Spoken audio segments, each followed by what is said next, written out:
A greater number of you that I don't. And what's really important here is what has already been talked to you about from Steve, as well as what Stephen offered in his prayer. We're here to talk about the Word of God. And we're here to find our guidance and our leading from that particular book. So, you have probably seen these notices at different churches that you have been by, or perhaps you've seen some advertisements in the newspapers that talk about contemporary worship. And it may very well be that you have experienced something more like this in your worship, this kind of staid, solemn, stern kind of worship that looks very dignified, but looks also, in some cases, dignified, in some cases like a corpse looks dignified. And then you've got churches that have gone from one extreme to the other and tried to find some kind of compromise. Something perhaps like this, where the church offers a contemporary worship period, followed by a tradition worship period, or in most cases it seems like the traditional people are earlier risers, so the contemporary worship follows after that. And then you've got other churches that try to find even some further attempts to satisfy everybody by having a contemporary worship, a traditional worship, and a blended worship, which I'm not real sure what that looks like, having not participated in that, but I've seen the results of blenders before, and sometimes that's not bad, and sometimes that's pretty ugly. So you see all of those things happening. The question that we're going to try to answer this evening together is this question: traditional worship or contemporary worship? Which one is better for us? Now, you'll notice I have not worded that which do we prefer, because I think probably even in this room we could raise our hands to one or the other and have a preference. But which one is better for us? And is it really one or the other that we will end up with? We're going to talk about that. But before we talk about or try to draw those conclusions about it, let's first of all look at what they are. And since I'm the one doing the speaking, I get to define the terms. Now, I've tried to be fair about that. I want to tell you, I've tried to be open, and I've reworded multiple times these definitions, because what I do not want to do is to prejudice you against one or the other form by the definition that I give. I want you to think about the positives that would be offered by people who are involved in both of those. So let's begin with traditional worship. I want to tell you what I think traditional worship basically looks like and why. In the first place, traditional worship is usually that which has multi-generational practices, handed down from fathers, forefathers, cherished by the people who practice it because it was cherished by the people who practiced it before them, if that makes sense. The value of traditional worship is that it's been done multi-generationally, and it has its benefit. Typically, now none of these definitions are meant to be exclusive, nor 100% statements. So I'm speaking in general terms, but often it's part of traditional worship to have long-standing hymns, a liturgy that is easily understood. In many denominational churches, the instruments that would be used would be limited to organs or pianos, but probably not full praise bands or drums and guitars and more modern type music. It may be music that's accompanied by formal choirs in denominational groups. The music would be, I think, probably in many cases what we would tend to call psalms and hymns. You know, the psalms from the Bible, and hymns that are kind of more formal. In the churches of which I'm a part, and the church that I'm at least speaking on behalf of tonight, it would be probably 4-part harmony, pretty traditional type music that would be easily understood and sung because we've sung them a long time fairly well known in those circumstances. It would typically have a sermon and normal type prayers. And when I say normal type prayers, I don't mean to say as contrasted with abnormal prayers, but rather normal prayers in the sense that they kind of hold a certain position in the worship. Things that we would be comfortable calling an opening prayer and a closing prayer, or the prayer before the sermon. It would be characterized by those things that we sometimes call liturgy. It's ritualistic type worship. It's understood because it happens in a pattern. And then the idea that God, it's a belief, I think, for traditional worshipers, that God is honored by carefully thought out worship, structured, what we would call dignified, and with a very reverent overtone to all that is happening. Now, I want to say this one more time before we look at the other. I'm not implying by this is the exclusive domain of those who believe in traditional worship. That no contemporary worshiper has any of these ideas or thoughts in mind. That's not my point. But I think that the overriding effects of traditional worship would be the ones that I've just stated for you. Now, let's look at the flip side. What about contemporary worship? Contemporary worship, first of all, is a worship style that largely appeals very much to young people. And I think the reason for that is because it is more casual. It is often very open. And when I say open, I mean less likely to have that kind of formalized structure to everything that is taking place. We know that this is going to happen because this always happens at this point in our worship. In contemporary worship, where I have experienced it and as a guest or a visitor, is often more open. Things happen that people didn't necessarily say, oh, this is the time for this to happen. And there's a sense of going with the flow. It's a little bit more loosely structured than would be traditional worship. Secondly, concerning the language and the songs that are used, I think if traditional worship has captured psalms and hymns, that contemporary worship has captured spiritual songs. And I don't mean by that spirited songs.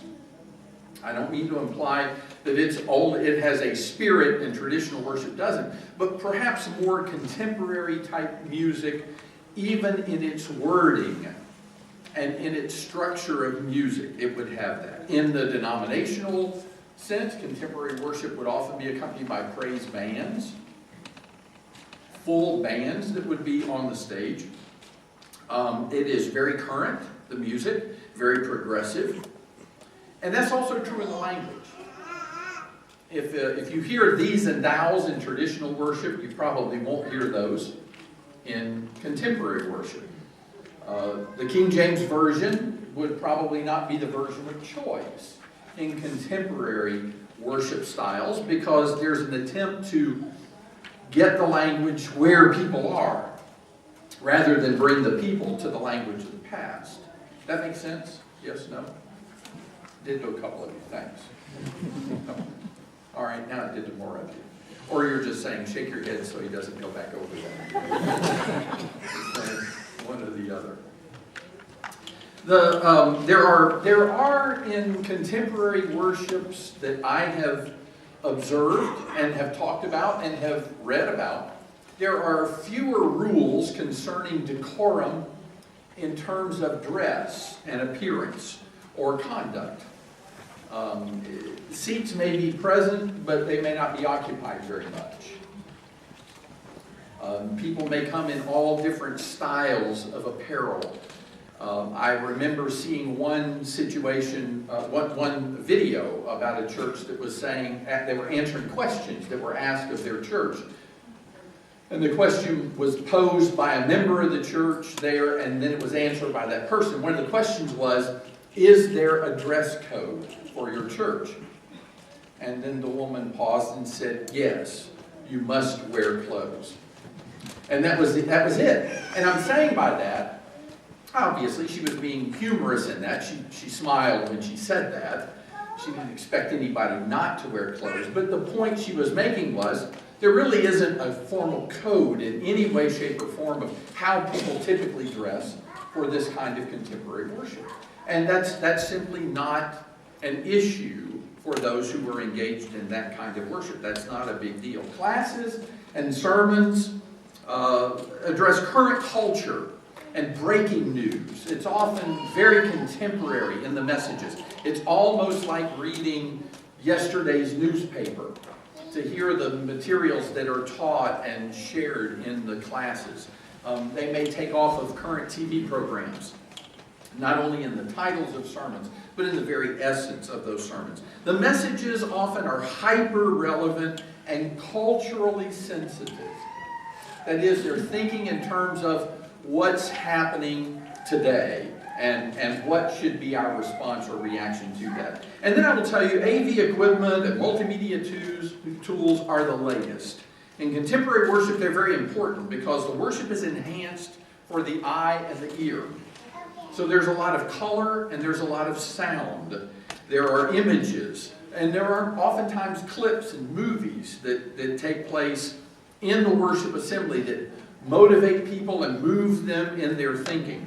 All of these are impressive, particularly to a young, technologically savvy audience. To an audience that's used to engaging in the internet, with the internet and computers and every other kind of social media, that kind of touch in a worship assembly is a very important portion of that. Well, let's think about this. Why some demand contemporary worship? What are the reasons? I went ahead and put them all up there, and I just want to talk about them in general terms. Contemporary worship offers a very youthful flavor. It is up to date in verbiage and in its music. It is often very fresh.